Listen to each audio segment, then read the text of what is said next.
ભલો અને ઉનાળે ગુજરાત એ વરસાદ વાગણ ભલો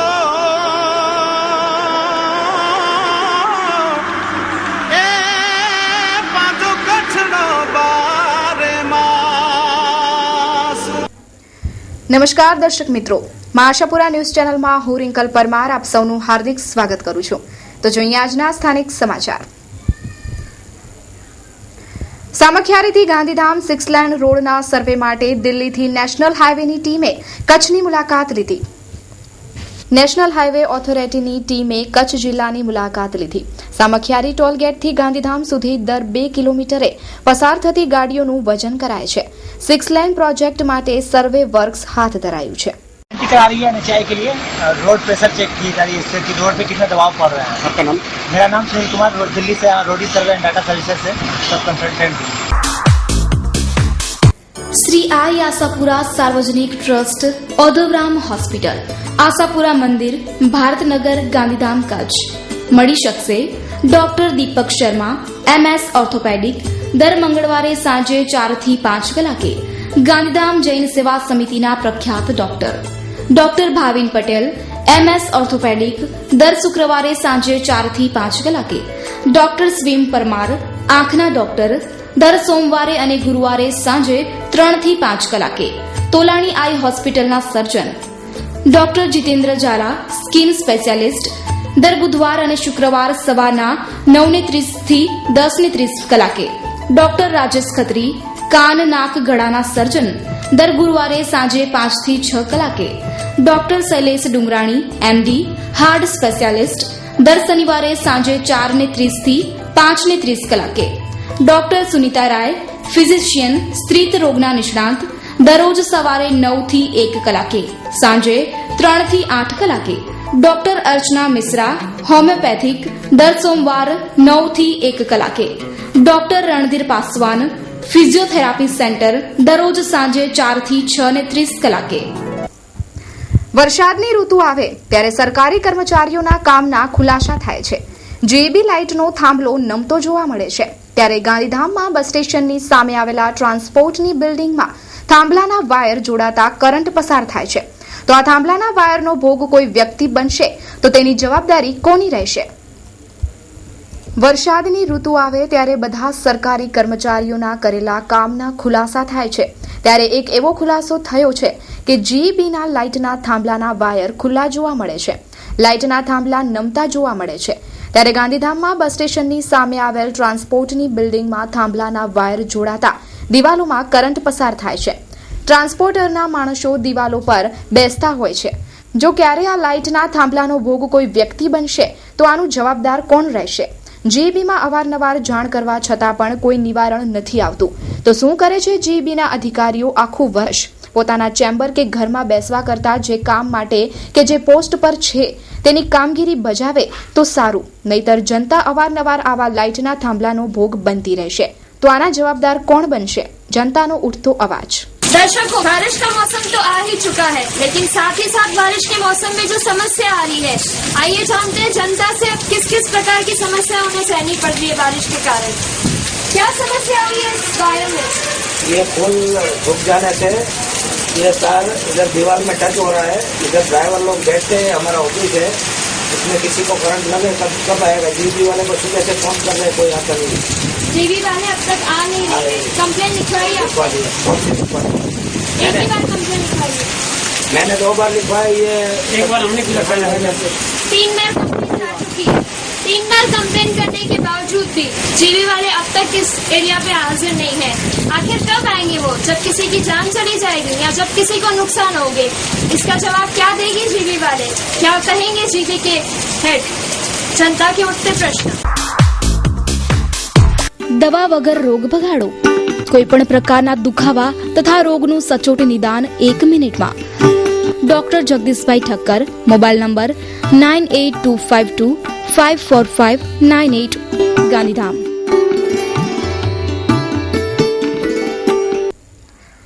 હજી તો જાણે વરસાદે માત્ર ધરતીને ભીંજવી હોય ત્યારે જ નગરપાલિકા દ્વારા થયેલા કામોની પોલ છતી થાય છે। વરસાદ પડવાથી જાણે રસ્તા પર નાના નાના સ્વિમિંગ પુલ હોય તેવું લાગી રહ્યું છે.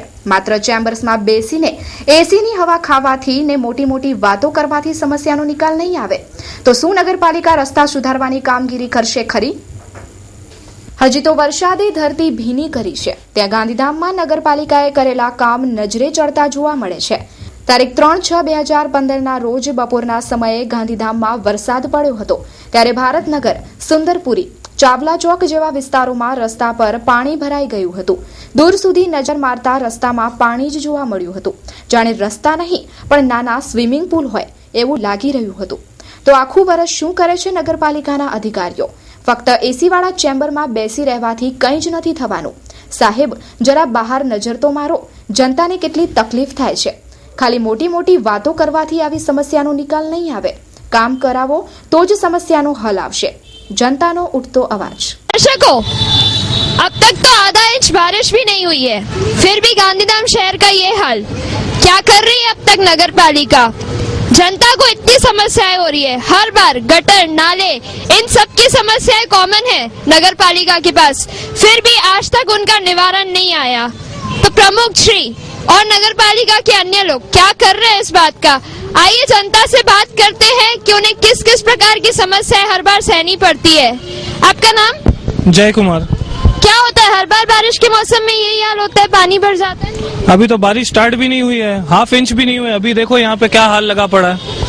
जितने ये लोग सुबह से अपना बिजनेस बंद करके बैठे हैं तो इन लोग को भी नुकसान है। कभी ऐसा हुआ है शॉप के अंदर तक पानी आ चुका था या क्या? कभी ऐसा हुआ है? हर साल पानी आता है शॉप में। हर साल आता है पानी? 1-2 फुट पानी आता है हर साल। 1-2 फुट पानी आता है। क्या आपने कभी इस चीज के बारे में नगर पालिका से शिकायत की है?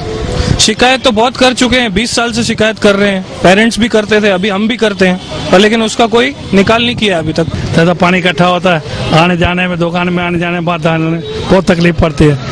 पाँव पड़ जाते हैं बरसात के पानी से, और सब जब भी बारिश आती है जब भी हालत होता है। ये पानी कितने दिन तक यहाँ टिका हुआ होता है? देखो अभी बारिश से 2 घंटे हुआ बंद हुई को, अभी तक पानी चालू है। अभी तक चालू है? कितने दिन तक रहता है? कि चला जाता है? कुछ चला जाता है पर रात तक चलता ही रहेगा। रात तक चला जाता है, रात तक तो रहता ही है, एकदम इमीडिएटली नहीं होता है, रुकता ही है। नहीं, रुकता ही है। એન્ટર સોફ્ટવેર્સ દરેક જાતના સોફ્ટવેર બનાવી આપવામાં આવશે. કોઈ પણ apps, website, billing softwares, mobile apps વગેરે જેવા સોફ્ટવેર બનાવી આપવામાં આવશે. એન્ટર સોફ્ટવેરમાં સોફ્ટવેર બનાવવા માટે સંપર્ક કરો. Bhavesh Chandra, mobile number 08600 812600. ભીમાસર પાસે આવેલ મેટનિયર કંપનીના અકસ્માત બાબતે નવા વિવાદો બહાર આવે છે. કંપનીમાં સેફટી ઉપકરણો અંગે પ્રશ્નો સર્જાયા. ભીમાસર ખાતે આવેલી મેટનિયર કંપનીમાં 5 લોકો કેમિકલથી દાઝી ગયા હતા, જેમાંથી એક મેનેજર અને બાકી 4 મજૂર હતા. આ 5 વ્યક્તિઓને સારવાર માટે તથા હોસ્પિટલમાં ખસેડાયા હતા, જેમાં એક વ્યક્તિ મેનેજરની હાલત ગંભીર છે. આ ઘટનાથી તપ હોસ્પિટલ અને કંપનીના છુપાયેલા ભેદ ખુલ્યા હતા.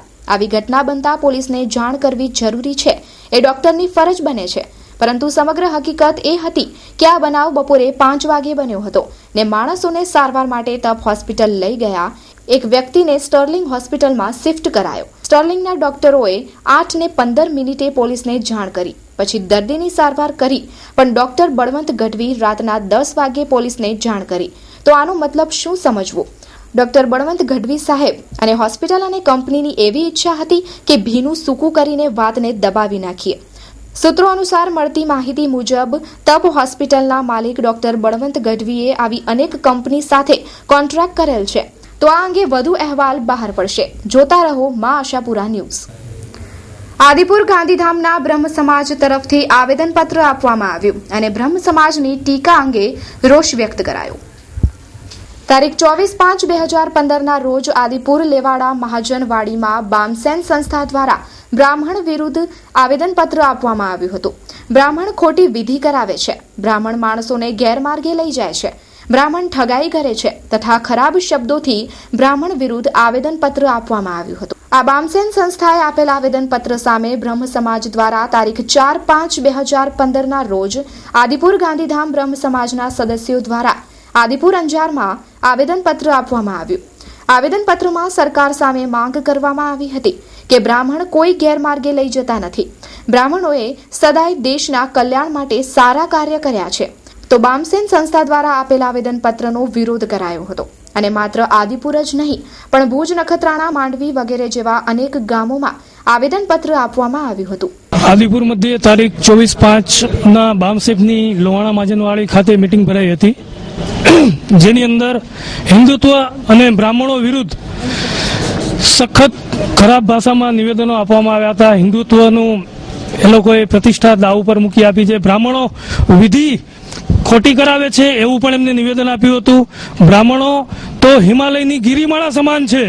બ્રાહ્મણોએ હંમેશા દેશનું વર્ચસ્વ અને સર્વસ્વ સાચવી રાખ્યું છે.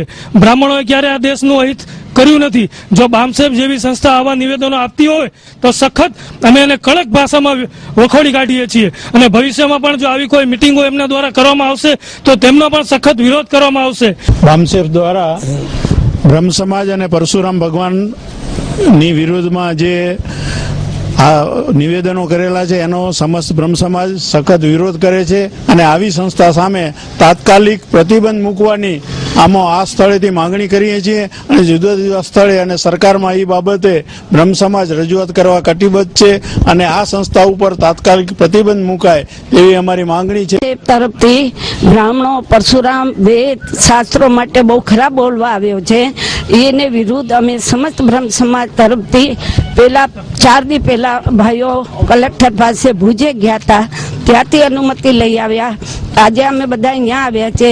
એ બહુ ખરાબ કામ છે. બીજી વાર એને એવી અનુમતિ ન મળવી જોઈએ. એટલે સામાજિક સમરસતા તરફ આગળ વધીએ છીએ આપણે અને આવી નાની નાની કૂપમંડુક સંસ્થાઓ આવો વર્ગ વિગ્રહ પેદા કરે એ અમને બિલકુલ માન્ય નથી. અમારા ઈષ્ટદેવ પરશુરામ વિશે ગમે તેવી કોમેન્ટ કરવામાં આવે મીડિયા ઉપર એને અમે સખ્ત શબ્દોમાં વખોડી કાઢીએ છીએ અને ચેતવણી આપીએ છીએ કે ભવિષ્યમાં પણ આવી કોઈ સંસ્થાઓ બ્રહ્મ સમાજ અને પરશુરામ વિરુદ્ધ કોઈ પણ જાતની ગંદી કોમેન્ટ કરે નહીં. સમસ્ત બ્રહ્મ સમાજ, આદિપુર ગાંધામ પરશુરામ સમાજ અને સમસ્ત બ્રહ્મ સમાજ મહિલા મંડળ દ્વારા આજરોજ અંજાર મધ્યે આપણે પરશુરામ ભગવાનના વિરોધમાં બોલનાર માટે આપણે આવેદનપત્ર આપેલું છે. એટલે ભવિષ્યમાં ક્યારે પણ હિન્દુત્વ માટે અને બ્રાહ્મણો માટે આવો કોઈ પણ પ્રોગ્રામ થાય નહીં તેના માટે અમે અંજાર નાયબ કલેક્ટર શ્રીને આવેદનપત્ર આપેલું છે. આદિપુરના લોકો મચ્છી બજારથી દુર્ગંધ આવવાથી હેરાન થાય છે. DWCની કચરા ઉપાડવા વાળી ગાડી રોજ કચરો ઉપાડવા માટે પણ નથી આવતી. તો DWCએ શેનો ઠેકો લીધો છે? કચરો સાફ કરવાનો કે પછી ઘરે બેસી રહેવાનો? આદિપુરમાં લોકો મચ્છી બજારથી થાય છે હેરાન. આદિપુર શાક માર્કેટની બાજુમાં મચ્છી માર્કેટ આવેલ છે. આજુબાજુના વેપારી ગ્રાહકો આ મચ્છી માર્કેટમાંથી આવતી ગંધથી થાય છે પરેશાન. શાકભાજી વેચતા વેપારી જણાવે છે કે DWCની કચરા ઉપાડવા વાળી ગાડી રોજ કચરો ઉપાડવા નથી આવતી. મચ્છી બજારનો કચરો ભેગો થાય છે અને ગંધ મારે છે, જેથી વાતાવરણ પ્રદૂષિત થાય છે. ત્યાંથી કચરો ઉપાડવા માટે માણસોને રૂપિયા આપવા પડે છે. તો શું કરે છે DWC? DWC આના વિશે શું કહેશે? અવારનવાર DWCની ગાડી કચરો લેવા જતી નથી. તો DWCએ શેનો ઠેકો લીધો છે? કચરો સાફ કરવાનો કે પછી ઘરે બેસીને તમાશો જોવાનો? જનતાનો ઉઠતો અવાજ.